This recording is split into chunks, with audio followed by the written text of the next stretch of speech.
একটা মানুষের যৌবন নষ্ট হয় কয়জনের দ্বারা? তিনজন। এক নম্বর মা বাপ।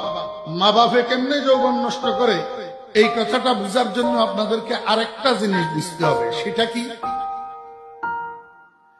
ঢাকা শহরে রাজমিস্ত্রিরা বিল্ডিং উঠায়, জি, ভবন উঠায় না? এই রাজমিস্ত্রিরা ভবন উঠানোর জন্য, বিল্ডিং করার জন্য প্রথম কি কাজটা করে? ফাইলিং করে। তারপর বেস ঢালাই করে, তারপর শর্ট পিলার করে, তার উপরে গ্রেড বিম বানায়।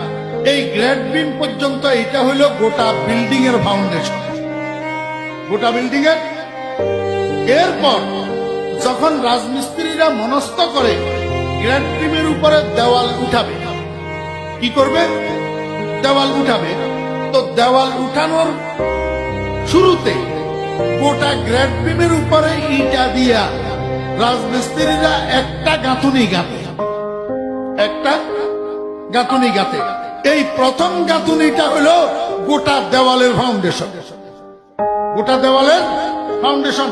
এই জন্য রাজমিস্ত্রিরা প্রথম গাঁথনিটা গাঁথার সময় সতর্কতার সাথে দোনো দিকে সুতা লাগাইয়া প্রত্যেকটা ইট সুতায় সুতায় সুতায়